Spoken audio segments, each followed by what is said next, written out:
Assalamualaikum warahmatullahi wabarakatuh.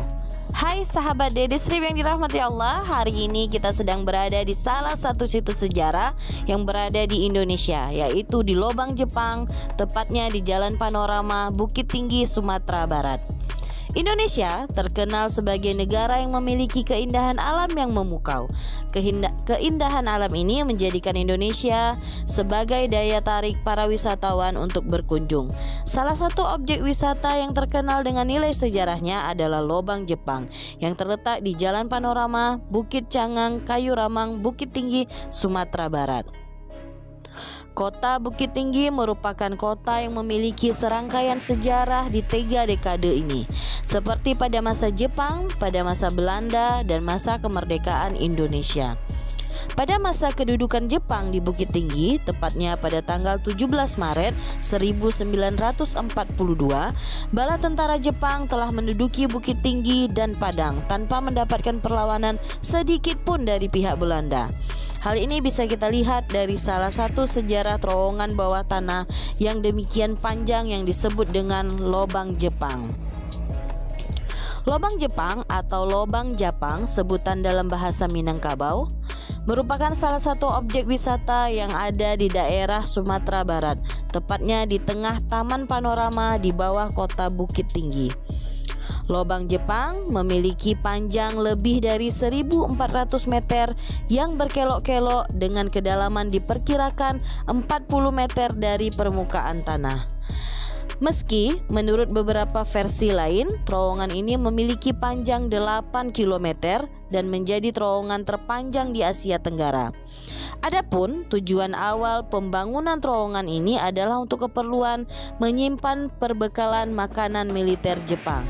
Namun, lambat laun Lobang Jepang beralih fungsi menjadi tempat pertemuan rahasia dan tempat pengintaian musuh, sekaligus tempat penyandaran dan pertahanan tentara Jepang dalam Perang Dunia II dan Perang Asia Timur Raya. Atas perintah pemerintahan militer Angkatan Darat Jepang untuk Sumatera berkedudukan di Bukit Tinggi dengan Komandan Tentara Pertahanan Sumatera bernama Jenderal Wanatabe.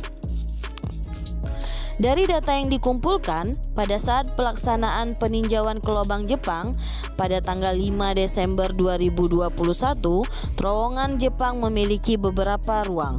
Di antaranya ada ruang amunisi, ruang tempat tinggal, ruang pertemuan, ruang para romusa atau pekerja paksa, ruang penyergapan, ruang makan, dapur, penjara, ruang pendengaran, ruang penyiksaan, ruang spoenase, dan gerbang melarikan diri. Mungkin masih banyak ruang yang tidak ditemukan karena beberapa faktor dan kemungkinan karena terowongan yang sangat panjang. Para petugas menutup terowongan tersebut untuk antisipasi hilangnya para pengunjung saking panjangnya Lobang Jepang ini. Dalam pembuatan Lobang Jepang, rakyat Indonesia dihadirkan dari berbagai wilayah, yaitu dari Kalimantan, Jawa, Sulawesi, dan sebagainya. Namun tidak ada yang berasal dari Bukit Tinggi sendiri. Hal ini dilakukan agar mereka tidak mengetahui bahasa yang digunakan di Bukit Tinggi, sehingga mereka sulit untuk berkomunikasi dengan masyarakat setempat. Para romusa pun dijaga dan diawasi oleh tentara Jepang agar mereka tidak mengetahui keberadaan romusa sebagai pekerja paksa. Saat pekerjaan telah selesai dikerjakan oleh pekerja, namun upah yang diberikan tidak sesuai dengan apa yang dilakukan oleh para pekerja. Padahal setelah adanya sistem perekrutan yang disediakan oleh kantor Kota Praja Bukit Tinggi atas perintah Jepang, peranan rakyat sebagai tenaga kerja akan diupah atau digaji, tetapi tidak sesuai dengan aturan tersebut. Dari kerja paksa ini banyak warga Indonesia yang meregang nyawa karena kelelahan saat bekerja, dan banyak juga yang tewas dibunuh karena membangkang kepada militer Jepang. Pengaruh Lobang Jepang terhadap kota Bukit Tinggi ini sangat besar. Meski berbagai tragedi telah terjadi di dalamnya, kita bisa lihat dari segi penunjangan dalam pembangunan daerah, ekonomi, pendapatan, dan pendidikan sangat memiliki pengaruh yang besar. Seperti halnya pembangunan Lobang Jepang merupakan salah satu aset bersejarah bagi kota Bukit Tinggi sekaligus penunjang ekonomi. Bagi masyarakat Bukit Tinggi dapat menjadikan Lobang Jepang itu sebagai ladang ekonomi kreatif di mana setiap peluang yang ada pada situs bersejarah itu dijadikan bisnis. Contohnya jasa pemandu atau guide, pedagang aksesoris, pedagang pakaian, tas, sandal, dan lain-lain, mulai dari yang khas daerah hingga yang non khas daerah. Letak Lobang Jepang yang sangat strategis dengan pemandangan yang luar biasa bagus dan sejuk ini, yang kaya akan pegunungan dan perbukitan, mampu menjadi daya tarik pengunjung atau wisatawan lokal, nasional, bahkan mancanegara untuk mengunjungi Lobang Jepang ini, sehingga bersamaan dengan hal ini mampu memberikan pemasukan terhadap pendapatan daerah bagi kota Bukit Tinggi.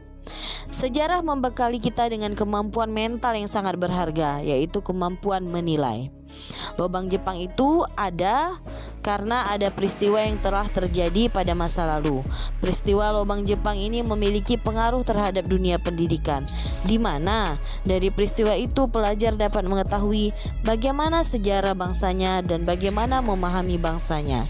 Karena dengan mengetahui sejarah bangsanya mampu mendidik ajaran bagi bangsa dengan cara membentuk suatu tujuan hidup yang lebih baik ke depannya. Seperti Marx pernah mengungkapkan tentang masyarakat tanpa kelas sebagai tujuan akhir dari proses sejarah yang terjadi di Eropa pada masa itu. Kemudian memiliki arti bahwa sejarah merupakan jalan agar tujuan-tujuan akhir itu dapat dicapai. Dari ungkapan tersebut, bagi pelajar atau dunia pendidikan, mengetahui apa yang telah terjadi pada masa ini menjadikan tolak ukur yang terjadi di masa yang akan datang.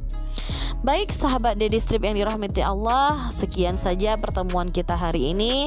Saya akhiri, wabillahi taufiq wal hidayah. Wassalamualaikum warahmatullahi wabarakatuh.